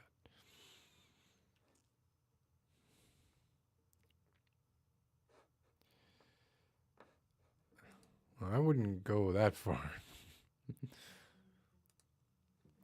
Those are great things too, right? So I did see recently. I saw Vengeance, which is the B.J. Novak movie. I remember wondering, like, a few years ago, I was like, well, you know, Mindy Kaling went out and did like all this stuff. B.J. Novak didn't really, like, what did he do after The Office? Where has he been? What keeps him busy? Talented writer, right? I guess he's been doing some stuff, but it just hasn't been that high profile. But the movie he did, Vengeance, that came out a few months ago and is now on streaming, I was like, probably not worth me going into the theater for, but I will watch it when it streams. So I watched it when it streamed. Let me move this off camera here. So yeah, I watched Vengeance and I liked it. Like, he probably didn't need to play himself like he did. Like, he probably could have gotten someone else to do that with a little more finesse. But I understand, like, going like the auteur route. The weak point of that movie in my mind, I'm not spoiling anything here, but the weak point of that movie in my mind was definitely Ashton Kutcher. I thought he was awful. He was doing his Steve Jobs, just like, I'm wise and I'm just talking. I'm playing against type as much as I can. So I'm going to do this kind of soft, kind of, I know what I'm talking about. Like, it was he was playing like a Matthew McConaughey type. It just felt super hollow to me, like his character in that movie. But apart from that, I enjoyed it. And I thought the writing was clever. Right? There's a bunch of clever writing in that. So I guess that's what B.J. Novak has been doing. Oh, that's cool.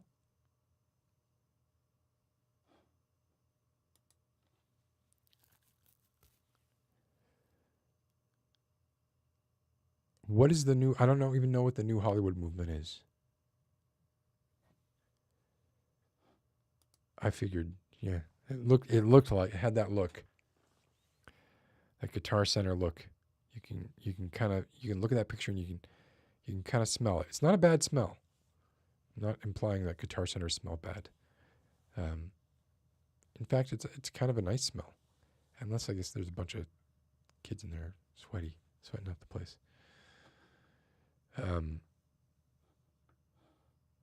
Oh, a Chapman.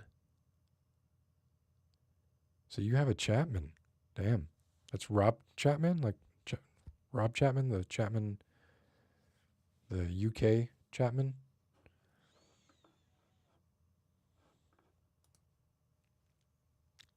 I don't think so. Honestly, like, the kind of videos I want to do are just like the video I did with ASMR Creations.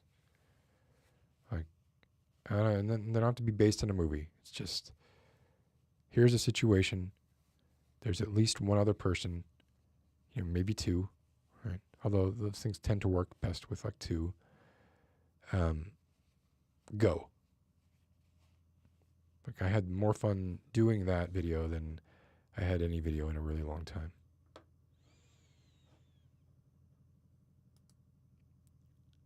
Wait, what did I say? What did I say? Oh, this is okay. Yeah. Well, I'm single as a Pringle, as they say on Bumble.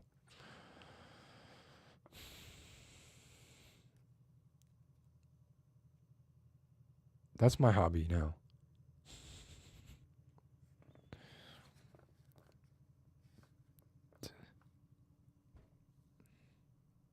Dating is horrible. Dating is a nightmare. I can't stand it. Wait a minute. What? You got Rabia to sign it too? Yeah, I'm a fan of Rabia. I'm more a fan of Rabia than Chapman, to be honest with you.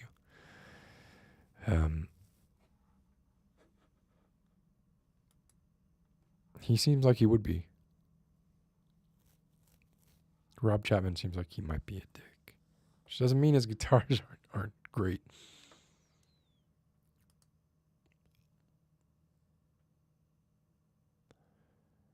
Oh, okay. Yeah. I'm familiar with this then. The McQueen eras. What Tarantino then lampooned, or not lampooned, but paid homage to in Once Upon a Time in Hollywood.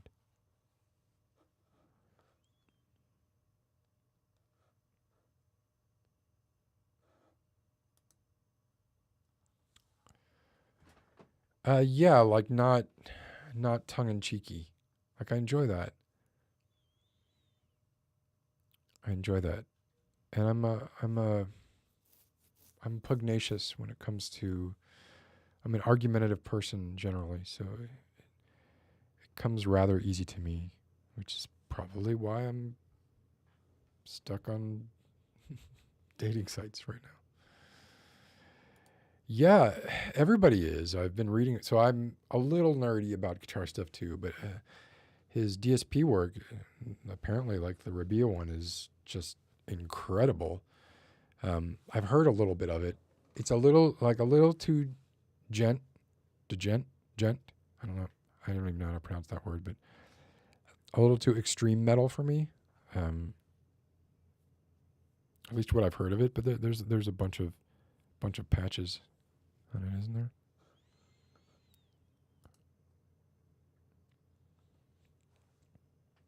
Yeah.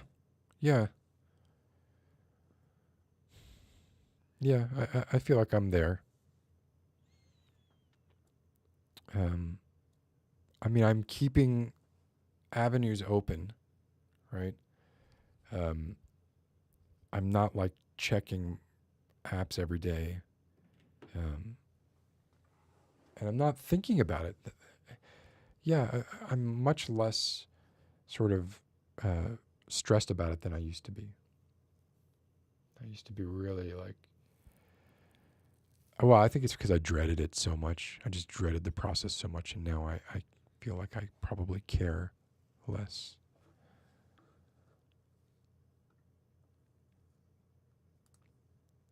There you go. All pricks and no kicks. Yep. Yeah. I mean, I'm saying that I've actually since I've become single, I've been on very, very few dates. You could count them on 2 fingers. And they sucked. Olivia got bingo. What's the prize for bingo? It's just the, I don't know, what would you call it? The prestige.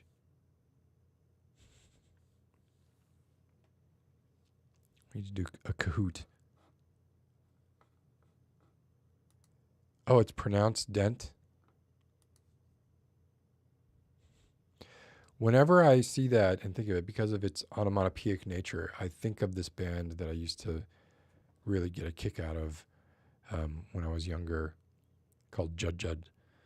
And it's literally just two guys mimicking the kind of panned hard guitar sound, going Judd Judd Judd Judd Judd Judd Judd Judd Judd Judd Judd wee Judd Judd, and making actually really kind of interesting, cool rhythmic things between the two of them. And there were tapes circling around for a while. Let's see if there's any Judd Judd.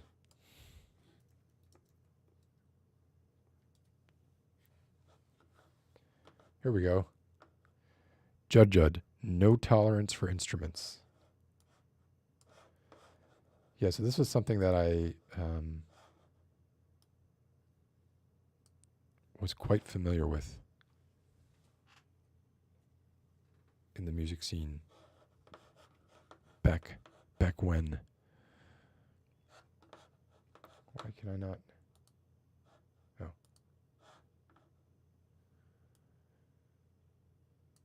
All right. This is unmuted. There we go.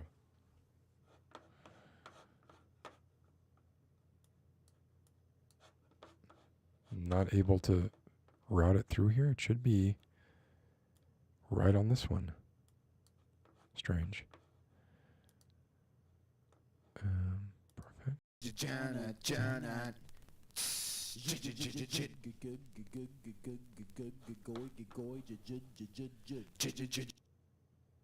Yeah.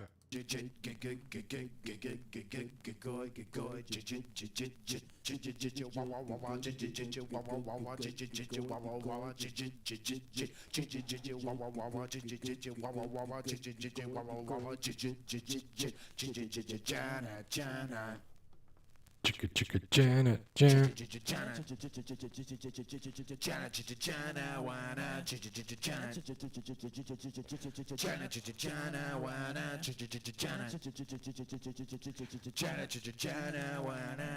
So yeah, used to unironically, well, maybe it was a little ironically. Am I getting echo there? Listen to that stuff. I don't recall if I saw them play or not. It was around the time there was another band called Adam and His Package.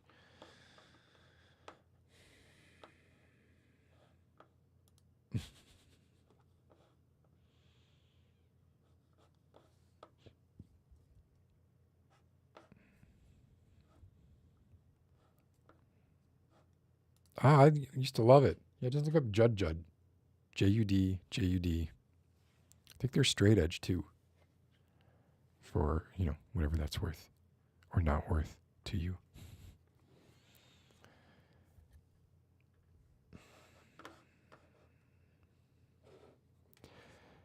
So yeah, lots of cameras, trying to combine the best of what I have, right? Like I have different cameras that I use for photography versus videography, cameras that I used to use for videography I use a GH5 now for photography. And that used to be like there's a period of maybe 4 or 5 videos that were all shot on the GH5. I don't love the way those look. Like when I look back on them, I recognize them and I'm like, that one was one of the ones shot on the GH5.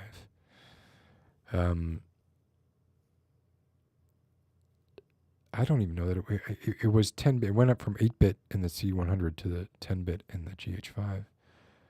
I don't even know that it actually was a quality improvement, if I'm being honest. Like, at the end of the day, oh God, I fucking hate that saying. When all was said and done, I don't know that the GH5 videos looked much, if any, better than the C100 videos. C200, another story entirely.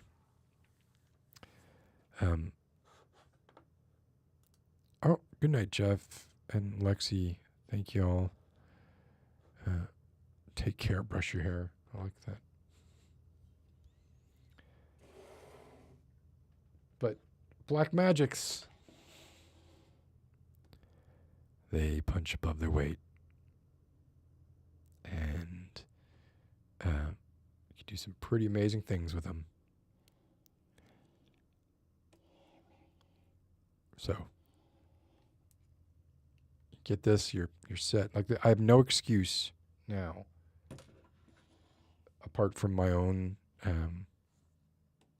sloth.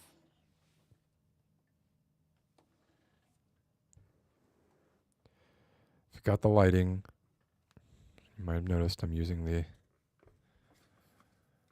this as the underlight with the grid that it comes with, which is great because I can have this here on, and it literally has no effect on anything unless I put it right above it. So it's great for like, look at the phone, or look at the camera. Oh, beautiful, right? Whereas were I to take this grid off, it's just going to flood everything with blue light. Bam. Not saying it doesn't look interesting. It's not what I was going for. Right? So when you're looking into like getting your lights set up, definitely like one of the things people always, or it seems like people overlook, is spill. They're just like, oh, let me just put a light here and a light here. And the lights are bouncing off the walls everywhere. And you don't have, like, I have a light right now, like, pointed at doing this. And it's like, if I were to turn that light off, you would see nothing change in the room except this would disappear. Right? Same thing with this right here. Like this light back here is gridded.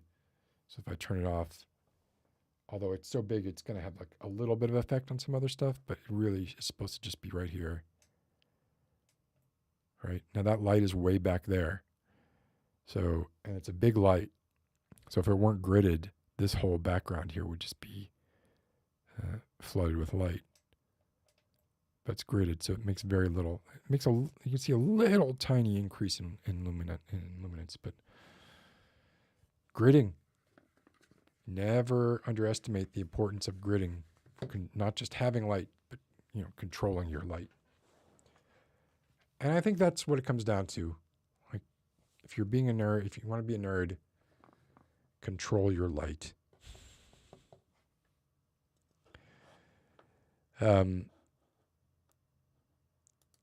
Looks like ice magic. I think early versions of this, when portable tube lighting was a thing, the first light that really caught on was called the ice light. I think it was like $700. It was ridiculous, like for what you got. They're much less expensive now. If you bought LED lights 5 or 6 years ago, you're kicking yourself right about now. Yeah, so I feel like 2 hours talking about nerd stuff. I think that's pretty good. I could probably talk some more about Jordan Peterson's latest appearance, during which he was overcome with emotion once again. But I don't know if that's good for me or anybody here, so maybe we'll just call it a night. All right, episode 79. That's it. In the books. That means 80 next week. When we hit 100, I can't believe that your mom said I look 55. How about now? Does that help? I could put a filter on and not look quite so old. I think the color contrast maybe would help. God, I hate that so much. Every time I see that, every time I see this, I want to vomit a little bit. And I see it in my own videos, and I want to vomit a little bit. That's better. That's better. There's something wrong with me that I could sit here and just be like, oh, look at what that does. And it's not, I don't think it's like, I mean, people could be like, oh, like you're obsessed with yourself. But it has nothing to do with me. It has to do with just like the way the light is doing things to the shapes. Ooh, like even there, like right there. Interesting. But just like subtle, right? You don't want it to be like that. You want it to be like just kind of hitting the rim. That's why they call them rim lights, I suppose. All right. Thank you all for hanging out and talking about nerd stuff. I'm sure I could get going again on something. I can do that another week. But I hope you all have a good week and are doing okay. And we'll talk soon. And let's see, can we be professional about this? Whoops. Just kind of bring this in a little bit. Yeah. Yeah, that's very, very kind. I appreciate it. Appreciate it. Okay. It seems to have stopped. Hey, Francisco. Glad you made it too. You made it just in time for good night. Hope you all have a good night, and we'll see you all. Well, I may still try to do Alan Wake. Look, Alan Wake sucks. Like, as a game, the gameplay in Alan Wake sucks. It just sucks. It's horrible. And some of the game design choices are awful and can get you into places where there's no way around it, other than going back to losing a significant portion of what you've done. I don't know. There's a part of me that still wants to push through on it, so I may still do it. But man, it's frustrating.